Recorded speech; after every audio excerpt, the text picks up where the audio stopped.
everybody, we're going to read chapter 7 of Matilda today. It's called Miss Honey. Now it's a bit longer than the chapters that we have been reading, so it might, if you're on Seesaw, be split up into 2 videos, and that's okay. So we'll get going. It's called Miss Honey. Now I wonder who Miss Honey might be. Matilda was a little late in starting school. Most children begin primary school at 5 or even just before. But Matilda's parents, who weren't very concerned one way or the other about their daughter's education, had forgotten to make the proper arrangements in advance. She was 5.5 when she entered school for the first time. The village school for younger children was a bleak brick building called Cruncham Hall Primary School. It had about 250 pupils aged from 5 to just under 12 years old. The head teacher, the boss, the supreme commander of this establishment, was a formidable middle-aged lady whose name was Miss Trunchbull. Now, if you are formidable, you're a bit scary and nobody should mess with you if you are formidable. Naturally, Matilda was put in the bottom class, where there are about 18 other small boys or girls about the same age as her. Their teacher was called Miss Honey, and she could not have been more than 23 or 24. She had a lovely pale oval Madonna face with blue eyes, and her hair was light brown. Her body was so slim and fragile, one got the feeling that if she fell over she would smash into 1,000 pieces like a porcelain figure. Miss Jennifer Honey was a mild and quiet person who never raised her voice and was seldom seen to smile, but there is no doubt that she possessed the rare gift for being adored by every small child under her care. She seemed to understand totally the bewilderment and fear that so often overwhelm young children, who for the first time in their lives are herded into a classroom and told to obey orders. Some curious warmth that was almost tangible shone out of Miss Honey's face when she spoke to a confused and homesick newcomer in the class. Miss Trunchbull, the headmistress, was something else altogether. She was a gigantic holy terror, a fierce, tyrannical monster who frightened the life out of pupils and teachers alike. There was an aura of menace about her, even at a distance, and when she came up close, you could almost feel the dangerous heat radiating from her, as from a red hot of metal. When she marched, Miss Trunchbull never walked. She always marched like a stormtrooper with long strides and arms swinging. When she marched along the corridor, you could actually hear her snorting as she went, and if a group of children happened to be in her path, she ploughed right through them like a tank, with the small people bouncing off her left to right. Thank goodness we don't meet many people like her in this world, although they do exist, and all of us are likely to come across at least one of them in our lifetime. If you ever do, you should behave as you would if you met an enraged rhinoceros out in the bush. Climb up to the nearest tree and stay there until it's gone away. This woman, in all her eccentricities and in her appearance, is almost impossible to describe, but I shall make some attempt to do so a little later.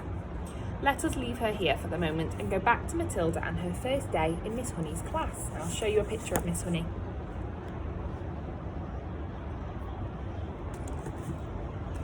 After the usual business of going through all the names of the children, Miss Honey handed out a brand new exercise book to each pupil. "You've all brought your own pencils, I hope?" she said. "Yes, Miss Honey," they chanted. "Oh, good. Now, this is the very first day of school for each one of you. It is the beginning of at least 11 long years of schooling that you are all going to have to go through. And 6 of those years will be spent right here at Cruncham Hall, where, as you know, your headmistress is Miss Trunchbull. Let me, for your own good, tell you something about Miss Trunchbull. She insists upon strict discipline throughout the school, and if you take my advice, you will do your very best to behave yourselves in her presence. Never argue with her, never answer back. Always do as she says. If you get on the wrong side of Miss Trunchbull, she can liquidize you like a carrot in a kitchen blender. It's nothing to laugh about, Lavender. Take that grin off your face. All of you will be very wise to remember that Miss Trunchbull deals very, very severely with anyone who gets out of line in this school. Have you got the message?" "Oh, yes, Miss Honey," chirruped 19 eager little voices. "I myself," Miss Honey went on, "want to help you learn as much as possible while you are in this class. That is because I know that it will make things easier for you later on. For example, by the end of this week, I shall expect every one of you to know the 2 times table by heart. And in a year's time, I hope you will know all of the multiplication times tables up to 12. It will help you enormously if you do. Now then, do any of you happen to have learnt the 2 times table already? Matilda put up her hand. She was the only one. Miss Honey looked carefully at the tiny girl with dark hair and a round, serious face sitting in the second row. "Oh, wonderful," she said. "Please stand up and recite as much of it as you can." Matilda stood up and began to say the 2 times table. When she got to twice 12 is 24, she didn't stop.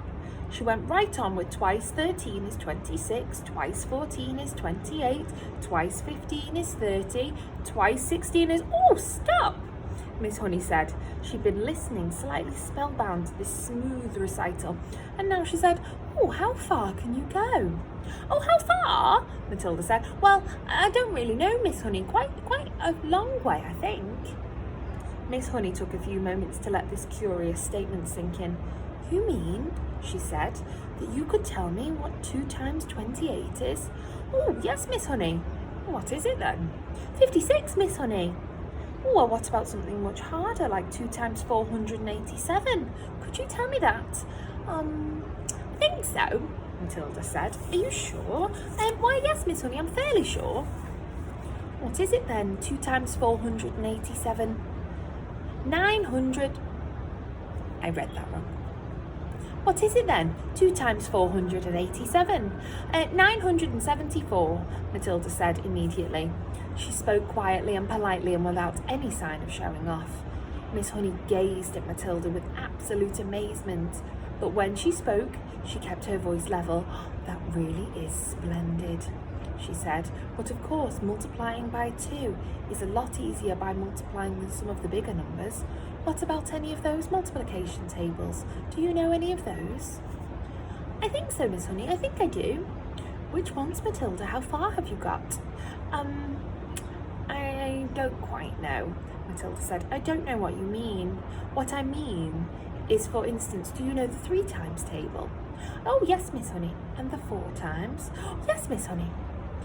"And how many do you know, Matilda? Do you know all the way up to your 12 times table?" "Oh, yes, Miss Honey." "Well, what are 12 sevens?" 84, Matilda said.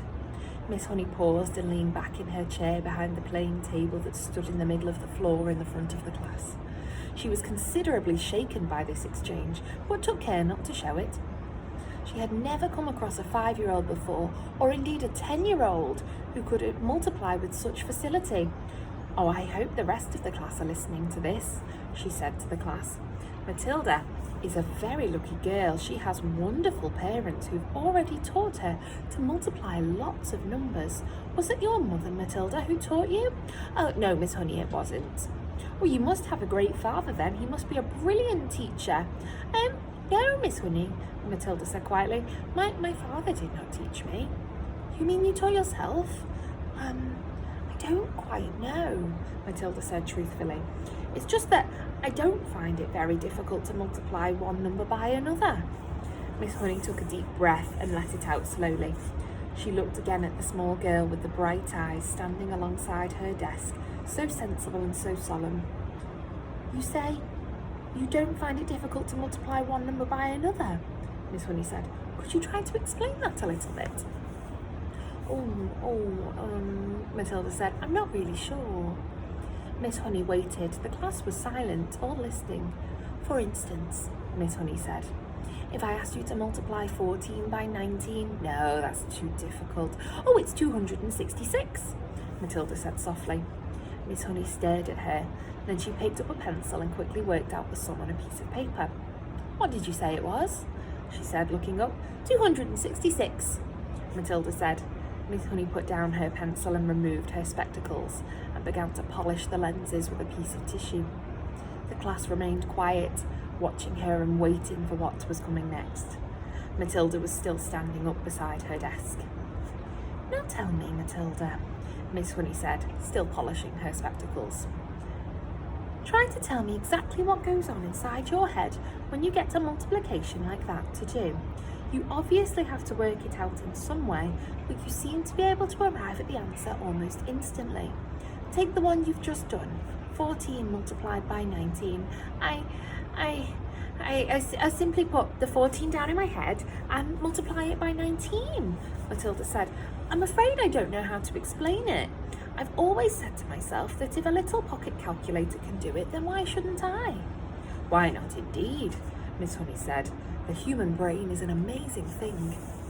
I think that it's a lot better than a lump of metal, Matilda said. That's all a calculator is. How right you are, Miss Honey said. Pocket calculators are not allowed in this school anyway. Miss Honey was feeling quite quivery.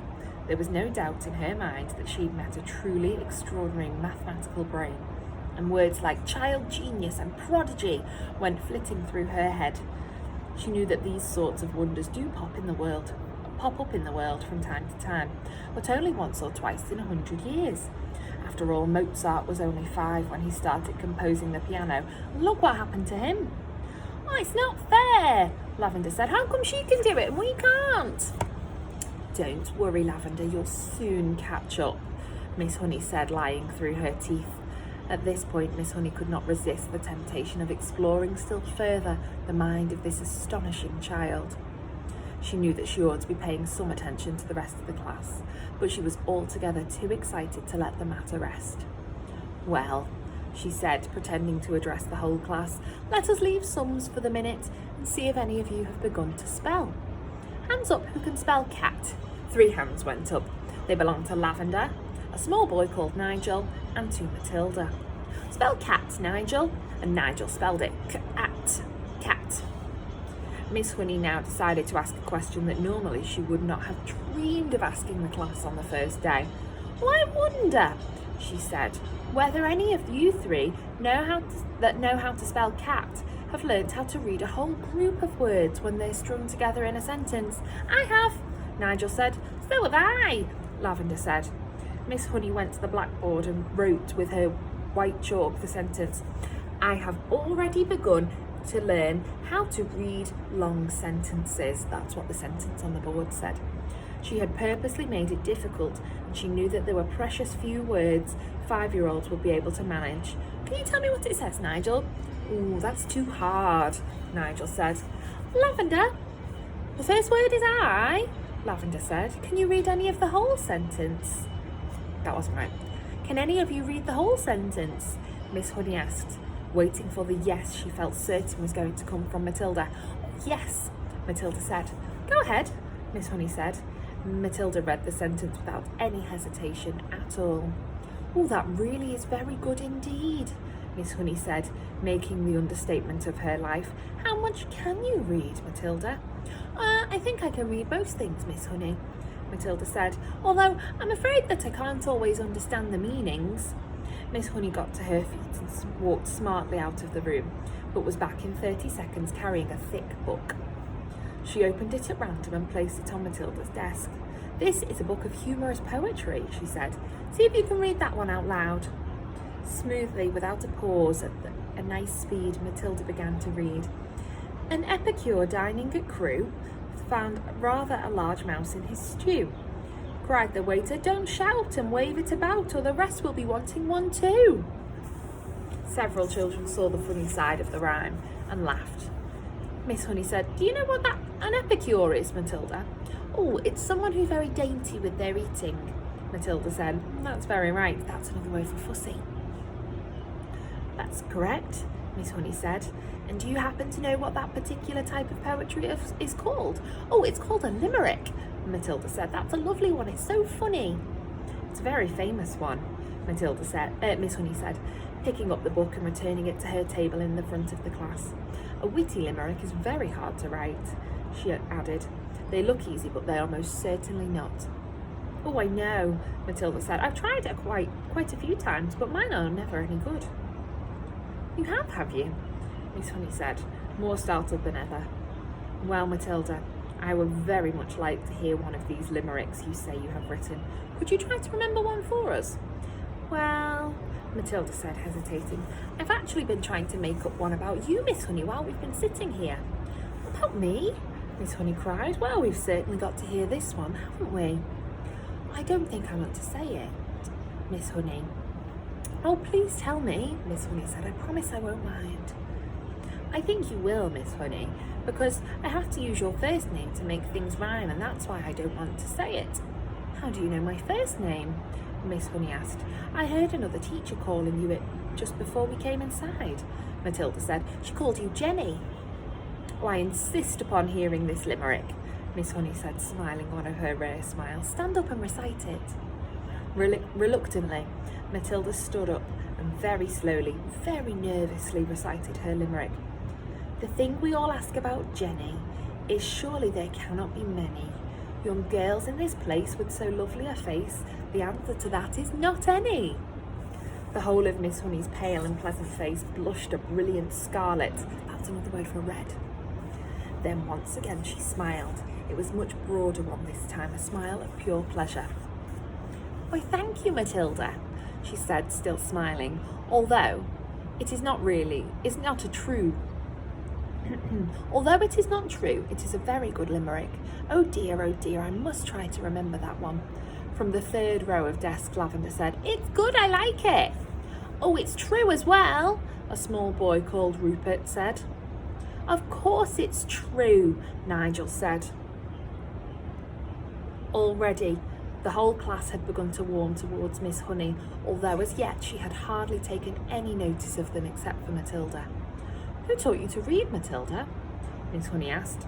I just sort of taught myself, Miss Honey. And have you read any books all by yourself? Any children's books, I mean?